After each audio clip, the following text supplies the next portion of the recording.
Welcome to Archimedicos once again. In this section, we are going to discuss about our physiology topic, and the first one is about the cellular physiology. What is the physiology? Is the basically this is the study about the our anatomical parts and how they functionally happen in our body. It means the something present in our body, the anatomical structure. What is their work? What is their function of these anatomical structures and their work? How they work on their molecular level, these working properties of these anatomical parts or the anatomical structures, these are also called as physiology. Now in other ways we can see the molecular level of the organics, the molecular level of organic substances, how they work, like the receptors in the nervous system. The nervous, we discuss in the nervous physiology about the how the ion channels will be regulated, how the potassium or sodium channels will be working. These are the everything happens on the molecular level. There is exchanging of elements, how it's happen everything in this topic. Suppose that in cardiac system, how the relaxation or the contraction of the heart muscles will happen.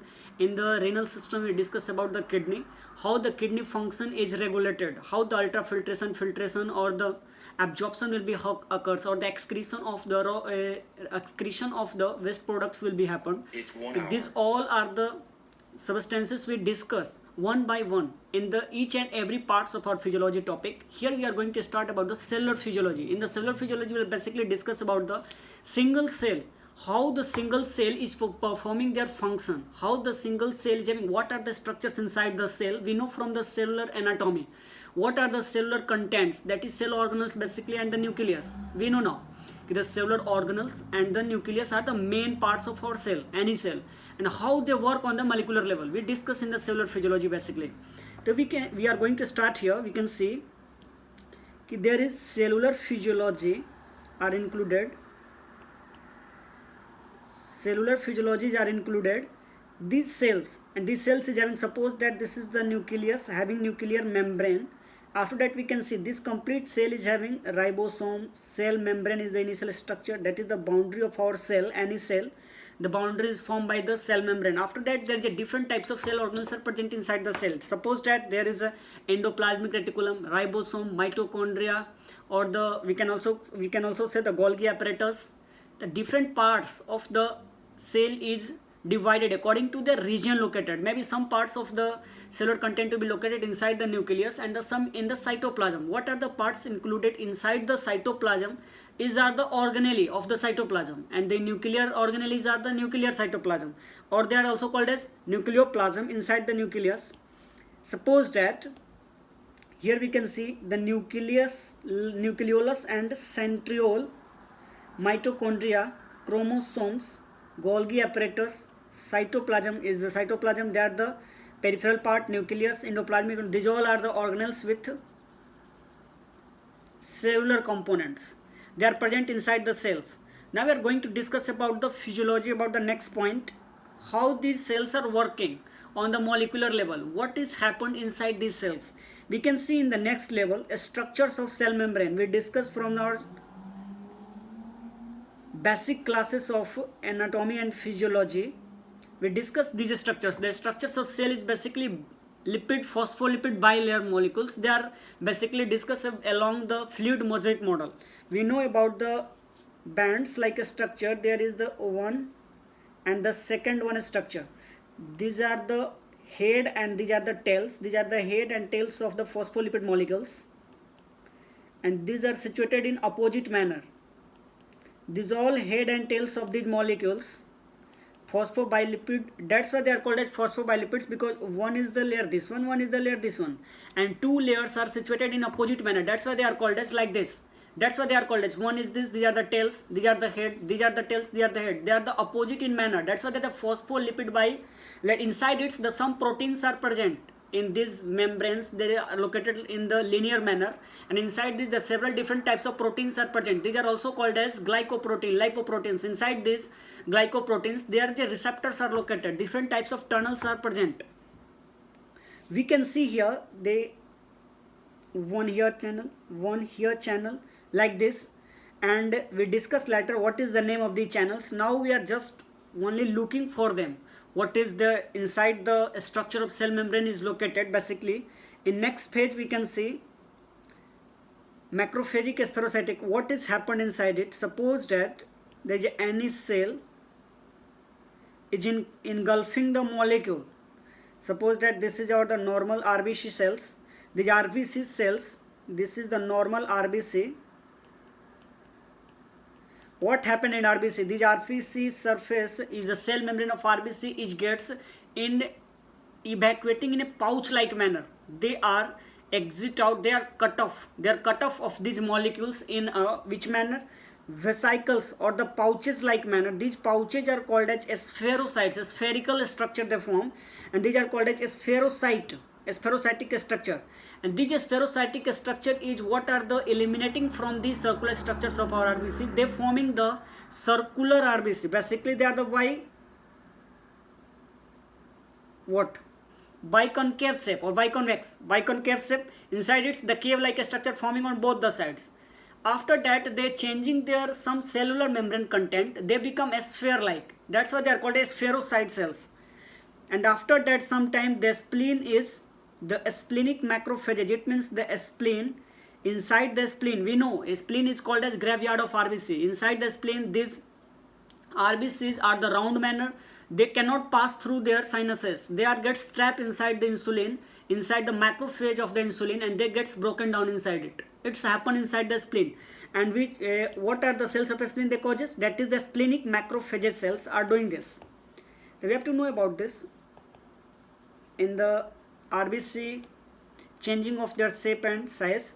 Next point, what contents of the cell membrane in fluid mosaic model? As we discussed, what is the fluid mosaic model means? Suppose that this is the a circular container in which we are putting the some cheese inside the sugar solution. These cheese are basically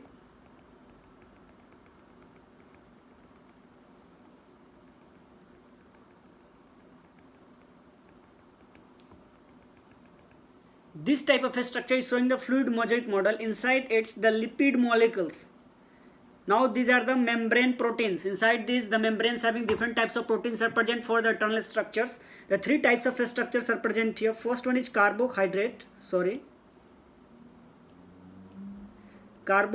Second one is membrane protein, and the third one is lipid bilayer molecule. As we discussed, the cell membrane around these cells are formed by what? Lipid bilayer. There is this like a structure is formed.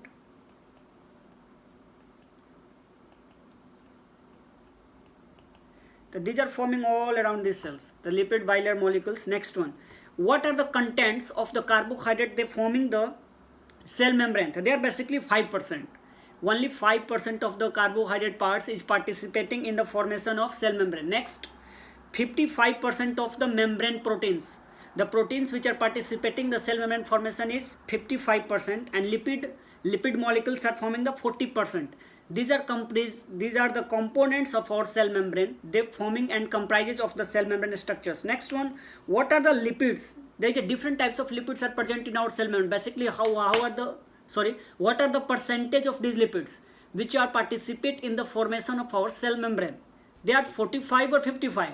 What? They are 45. Obviously, they are 45%, and 55% is what we can see above. They are membrane proteins. The membrane proteins are the 55%. Next, we can see the lipids in the cell membrane. What are the different types of lipid which are present inside these cells? There are the three different types of. We can see there are the three different types of the lipids. P stands for phospholipid, G stands for glycolipid, C stands for cholesterol. There is a PCG or the phospholipid, glycolipid, and we can see cholesterol. Cholesterol is also type of lipid. We discuss later in our another section of this cellular physiology. The first, what are the different types of lipid which are participate in the cell membrane formation? B, C, G. First one is phospholipid, glycolipid, and cholesterol. Next one, which one is the most abundant? This question is asking many times. Which one is the most abundant lipid in our cell membrane? The most abundant lipid is phospholipid. Phospholipid is the most abundant lipid, as we see now. Next one, it means the phospholipid is most abundant. It means we have to understand what is the phospholipid and their amount will be more. in their contents. The phospholipid is basically 5 different types of phospholipids are present.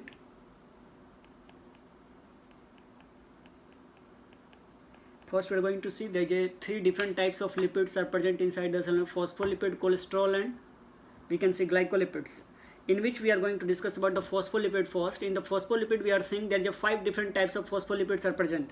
The first one is phosphatidylcholine, next one is sphingomyelin, phosphatidylserine, and the phosphatidyl'inositol, and the last one is cardiolipin. So these are the 5 different types of phospholipids which are present in our cell membrane. We are going to discuss the first one, phospholipids. We are going to see in which the phosphatidylcholine, sphingomyelin, third one is phosphatidylserine, fourth one is phosphatidyl'inositol, and fifth one we can see cardiolipin. These are the 5 different types of phospholipids which are present inside the cell membrane. In the first, we are going to see the most common site of the phosphatidylcholine, where the phosphatidylcholine is located, where the most common site for it. The most common site is lungs. Inside the lungs, this phosphatidylcholine is synthesizes the lecithin, and these lecithin are acting as a surfactant, and we know the surfactant is the most important part in our lungs. During the embryonic condition, they are responsible for the swelling up of the lungs. In the alveoli of our lungs, they get swollen and then inside it they get swollen and shrinking and swelling of air inside the filling of these alveoli. There is, after that the air is filling the first time, there is some jelly like substance which are present inside these alveoli is helpful in the opening or closing, or the contracting and relaxing of this alveoli. These are helpful. They prevent the collapsing of alveoli basically, and the prevent of collapsing, it means what? Does not permanently they gets constricted. They are just acting like a balloon. Open, it means they are contracted, shrinkage, swelling, shrinking like this manner. They are produced by lecithin is a phosphatidylcholine. They are produced by our lecithin, phosphatidylcholine, and they are the types of what? Phospholipids. Next point we can see they are the major surfactant lipids. They are the major amount of the surfactant lipid is formed by what? That one is phosphatidylcholine. It is good. Next point we can see sphingomyelin. Sphingomyelin is the minor surfactant lipid. Which one is major surfactant lipid? That is phosphatidylcholine. Next one is sphingomyelin is a minor surfactant lipid. These questions are most common. What are the lipid are the minor surfactant lipid? The minor surfactant lipid will be which one? That is second one, sphingomyelin. They are the component of the nerve cell membrane. What are the nerve cell membrane here? In the nerve cell membrane, we know there is the, suppose that this is our neuron, and what are the parts of our neuron? They are forming their cell membrane of these neurons, neurolemma, or the cellular membrane of the nervous system in the neuron. These are called as the sphingo. These are formed by the sphingomyelin. These sphingomyelin are basically this sphingomyelin is important. Sphingomyelin is important for the lung maturity. How? We can see here. I am telling you something. When any person is having the L upon S, what is L here? Lecithin. S here is sphingomyelin. Lecithin and sphingomyelin, when their value is greater than or equal to 2, when the value of lecithin upon sphingomyelin is greater than 2, it means the lungs are enough to mature. The lungs are enough mature for their function. The fetal lungs are enough mature for their function. It means when there is any abnormalities in the production of lecithin, in the production of sphingomyelin, it means what? It means there is a lungs does not mature enough to survive of the fittest, or the survival for the fetal life or the embryonic life. It means the lecithin, suppose that the lecithin is not produced sufficiently, it means this value will be lesser. It means the lungs are not enough mature to produce lecithin. The child is gets distress syndrome. We discuss later everything. For now, you have to memorize the phosphatidylcholine produces lecithin, and the sphingomyelin is produces sphingomyelin in the minor surfactant lipid. The two surfactant lipids are present, the major surfactant lipid and minor surfactant lipid. The major surfactant lipid is produced by the phosphatidylcholine, and the sphingomyelin produces minor surfactant lipid, and they are the forming also the part of the our nerve cell membrane. Okay, hope you will get it. In next part we can give the third part, that is phosphatidylserine. We can see here phosphatidylserine. In phosphatidylserine we can see these are present over the inner cell membrane. They are basically present in the cell membrane in the inner part. Suppose that this is the cell, they are situated basically in the inner part of the cell. Wait, where they are present in the inner part of the cell membrane. So these are forming inner cell membrane is formed by the phosphatidylserine. PDS phosphatidylserine. In the next point we are going to discuss here outside exposure. Phosphatidylserine is responsible for the apoptosis. Apoptosis means the programmed cell death. It means the body decided to kill someone inside our body. It means the cells of our body is decided previously we have to kill it. It means the apoptosis is a programmed cell death. What does it mean, programmed cell death? The before the any cell have to kill, the body decided to this cell have to die, and that process is called as the apoptosis.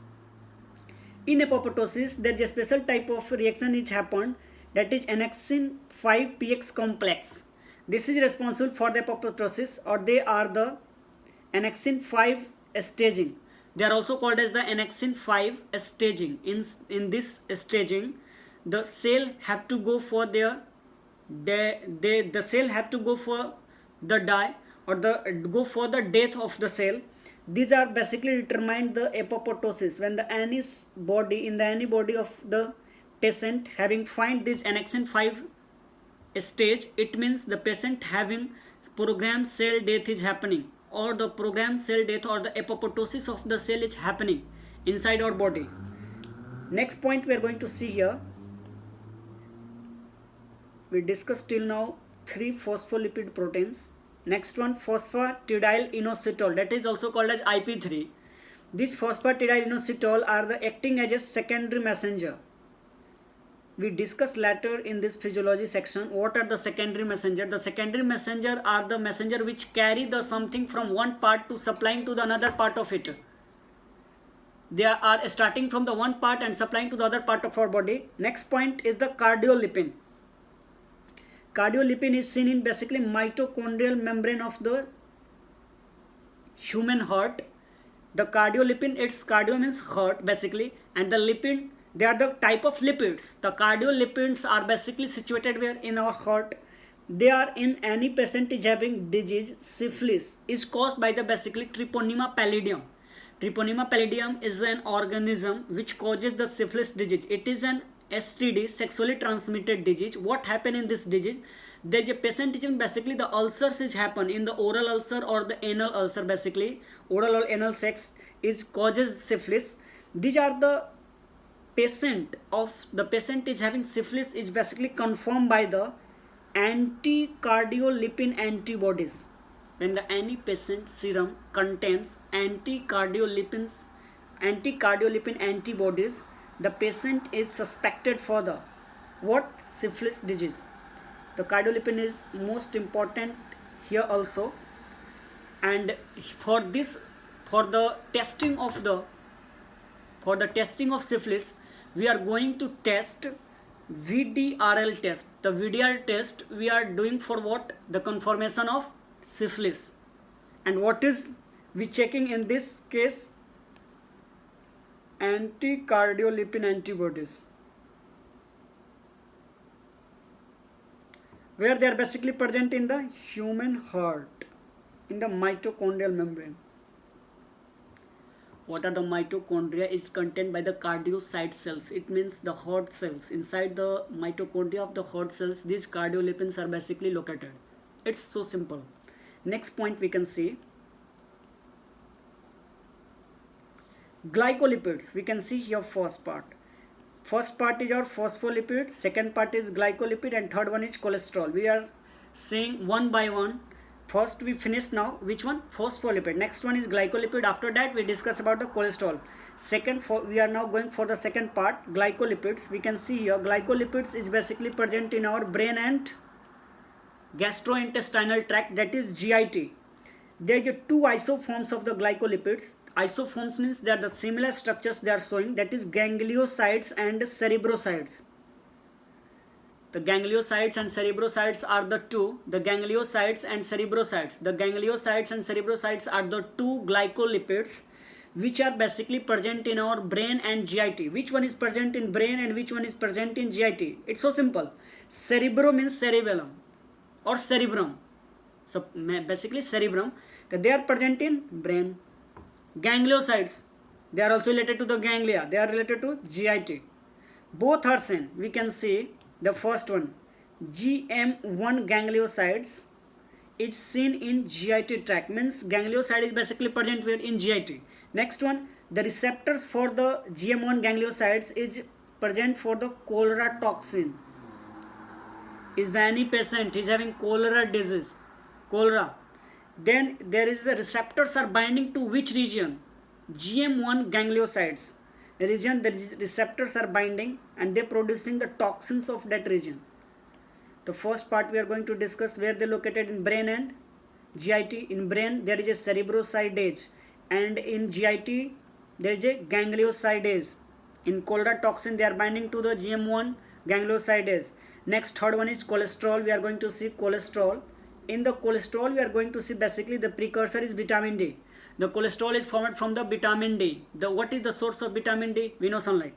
The vitamin D is forming the cholesterol in the skin. How? When the sunlight is fall, which type of sunlight? There is basically ultraviolet B type. Ultraviolet not A not C, the ultraviolet B. And what is the wavelength of this? That is the 280 to 320 nanometer wavelength.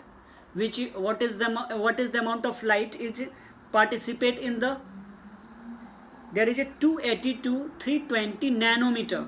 It means the wavelength of light is falling. That is the ultraviolet B. These are participate in the formation of 7-dehydrocholesterol. It leads to the synthesis of vitamin D. In discuss we are going to discuss about this formation of cholesterol is in the second part of our cellular physiology, so we are not going to discuss here in detail.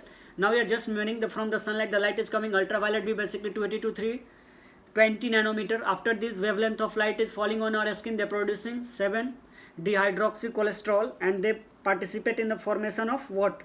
Vitamin D. Next point we are going to see here,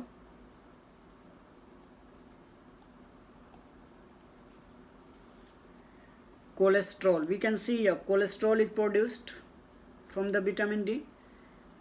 These are in fluid state. They are raised in pupa. Pupa is polyunsaturated fatty acids. Polyunsaturated fatty acids are basically provided the fluidity to our membrane. Fluidity means the membranes are moving fluid like. It means they are floating on the surface. These membranes are floating on the surface. It means they are basically these membranes having pupa. Pupa is polyunsaturated fatty acids. They are the essential fatty acids in our body. What are the essential fatty acids? What does it mean? These fatty acids are required for our growth. These fatty acids are required for our survival. These fatty acids are essential for our body. That's why they are called as the essential fatty acids basically. These essential fatty acids are three. Linoleic acids. These are the pupa. Linolenic acid. This is the pupa. And arachidonic acid. This is also pupa. There are the three pupa we discuss. Linoleic acid. Second one. Linolenic acid. Third one. Arachidonic acid. So these are the three pupa or the essential fatty acids. Just like we discuss which are the essential amino acids. We discuss it in the amino acid part of our biochemistry. But here we are discussing what are the carbohydrates that is essential for the cholesterols and their PUFA, that is fatty acids that are responsible for our growth, and they are the essential one: linoleic, linolenic and arachidonic. Next one we can see what are the saturated fatty acids is called as, they are called as trans fatty acids. They're decreasing the membrane fluidity. It means what are the floating of our membrane surface will be decreased. The fluidity of the membrane surface is decreased, and PUFA is causes increase in fluidity of membrane. It means the PUFA is good for us because it increases the fluidity of the membrane, and fluidity of the membrane is decreased by saturated fatty acids, and saturated fatty acids are named as stearic acid and palmitic acid. The stearic acid and palmitic acid, what they are doing, they are the trans fatty acids, they are the saturated fatty acid, they are decreasing the what, membrane fluidity, increased by the PUFA, polyunsaturated fatty acids. These are basically linoleic, linolenic and arachidonic acids, we can see above. Next one we are going to see cholesterol is also called as fluidity buffer. Why?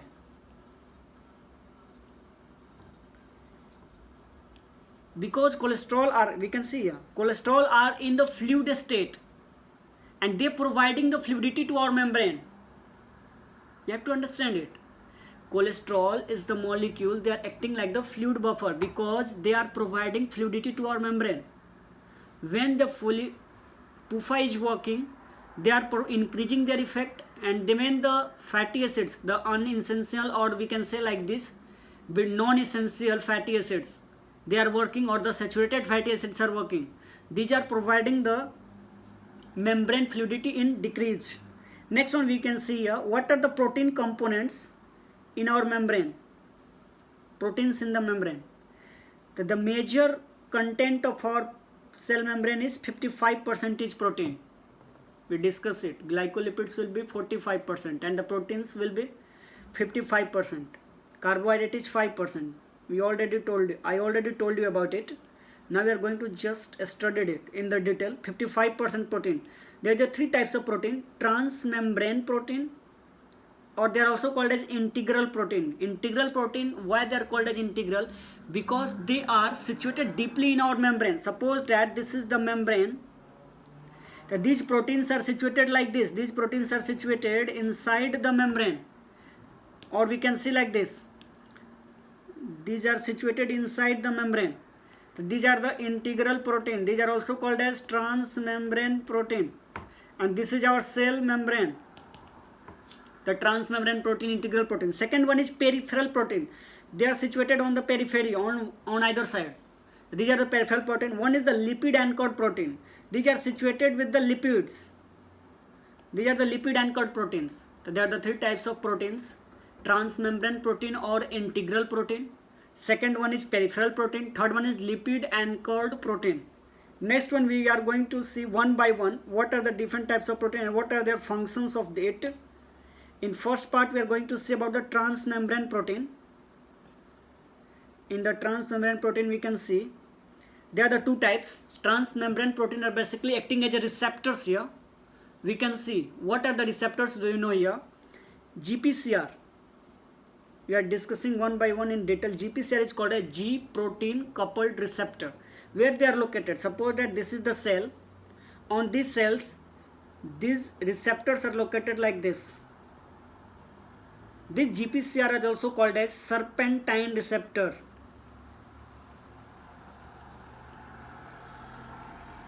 Serpentine receptor. This is also called as 7-pass receptor. This is also called as heptahelical receptor. Why they are called as heptahelical? Hepta means 7. Helical means zigzag manner. Next one, coiled manner. They are also called as transmembrane protein. These are the 4 different types of names of these receptors, that is GPCR. Next one is sodium potassium pump. They are also a type of transmembrane protein. They are also located here like this. sodium potassium pump. So these are also the transmembrane protein. Next one we are going to see in detail. Wait for a second. Next point, what is CFTR gene? CFTR gene is a gene, basically they are located in the our cell membrane, and they are responsible for the opening of calcium ion channel, chloride. Basically they are responsible for the chloride ion channel. These chloride ion channels is regulated by the CFTR gene, and when there is any mutation in the CFTR gene, it leads to the cystic fibrosis in any patient. Only one point you have to memorize. Transmembrane protein. Transmembrane protein is two types: GPCR and sodium potassium pump. GPCR is basically regulating the G protein coupled receptor, and next one is sodium potassium pump is regulating the ion channels. These are the ion channels and pumps. CFTR gene is regulating the opening of chloride ions. But when the channels are gets blocked, then what happened to the patient? Cystic fibrosis disease is developed when there is any mutation is happened in this patient in the CFTR gene. We discuss later how the cystic fibrosis disease in pathology, what happened to our disease patient, but for now you have to memorize there is any mutation in the CFTR gene is leads to the closing of chloride ion channels mutation. It will leads to the cystic fibrosis. Next one, peripheral protein. Peripheral protein is seen in the RBCs and skeletal muscles. Basically in skeletal muscles they are the dystrophin. What does it mean, peripheral proteins? Peripheral proteins are situated outside the cell. They are in the peripheral manner basically, and in the RBCs there are the two proteins, spectrin and ankyrin. We have to memorize it. Spectrin and ankyrin are the proteins where it is located. The questions are coming like that. These spectrin and ankyrin are located on RBCs, WBCs. They are located on the cell, normal cell membrane, eukaryotic, prokaryotic. You have to memorize it. These are present on the RBCs. Ankyrin and spectrin are the peripheral proteins. Next point, skeletal muscles. Which type of proteins are present? Dystrophin. They are also a type of peripheral protein. We have to memorize it. The peripheral protein, which one? Dystrophin is situated on it. Next point, we are going to see what are the function of it. These proteins, peripheral proteins, they are the supporting nature. These proteins are in supporting in nature. It means they provided support to our cell. The spectrin and ankyrin are providing support to the what? RBCs. Dystrophin providing support to what? Skeletal muscles. Next point, we can see the spectrin, ankyrin and dystrophin. These are the three proteins are the peripheral proteins. The spectrin are leads to there is any mutation or the any changes in the spectrin protein. The any changes in spectrin protein, the any changes in our cells of the spectrin protein, they leads to hereditary eleptocytosis. What is it? First question. Second, ankyrin mutation leads to there is any changes in the ankyrin protein of the cell membrane of the peripheral proteins. It leads to hereditary spherocytosis. Second question.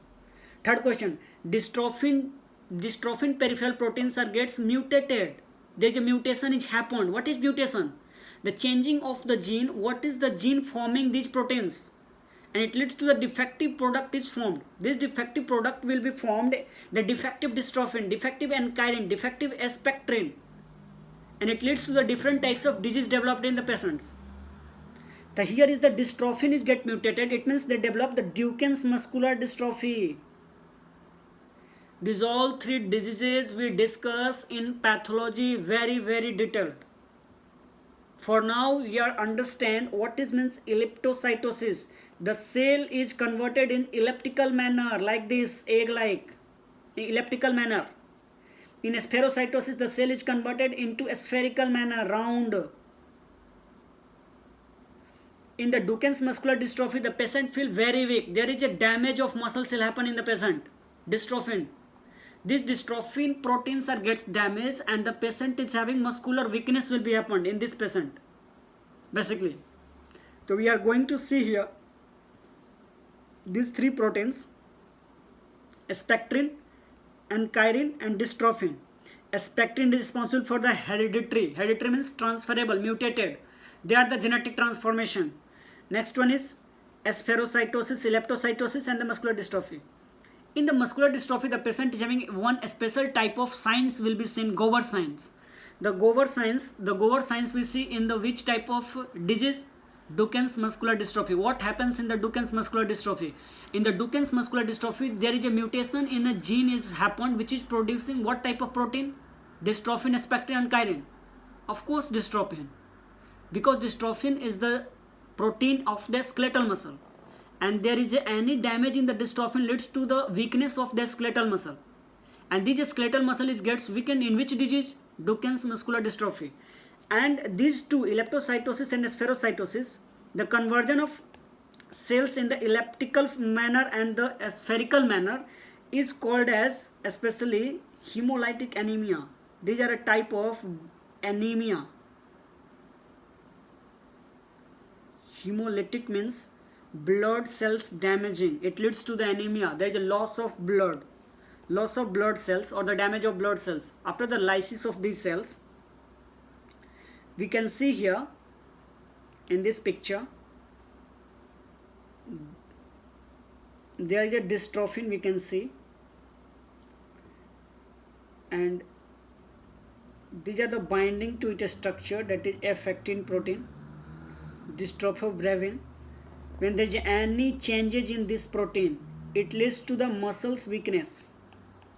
Here we discuss this again in our pathology section. For now, we have to memorize the dystrophin is a protein. It is a type of peripheral protein which is responsible for what? Supporting a structure of our skeletal muscles. Okay, hope you will understand. Lipid anchored protein, next topic. Lipid anchored protein. These proteins are attached with what?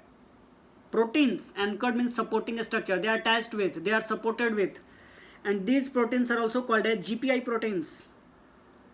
GPI proteins. The IP3 is the part, inositol triphosphate. IP3 means inositol triphosphate is the part they are attached to the lipids. They are seen in where? RBCs. What type of lipid anchored proteins do you know? CD15 or the CD59. CD55 and CD59 are the two proteins on the RBCs through which lipid anchored proteins are attached. In this, we have to memorize only this part. They are also called as GPI proteins. What is the function of this? They prevent hemolysis. They prevent the damage of RBCs. It means the damaging of RBCs. It means the breaking down or the hemolysis, the destruction of RBCs is prevented by which type of proteins? Lipid anchored proteins, or the lipid anchored proteins are named is called as GPI proteins. They are the what type of structure is located on our RBC? They preventing them. They are the CD55 and CD59. The GPI protein is absent where? In some cases, and where the absence of GPI protein will be leads to a special type of disease that is called as hemoglobinuria, and that is a special type of hemoglobinuria, that is paroxysmal nocturnal hemoglobinuria. This can be also described in pathology in detail. From now we have to memorize it. What? The GPI protein is responsible for what? Attachment with the IP3 in the lipids and lipid anchored protein. These are also called as GPI. Basically, the RBCs, there are two types of proteins are present, CD55 and CD59, through which these proteins are attached, and they preventing the what? Hemolysis means breakdown or destruction of RBCs.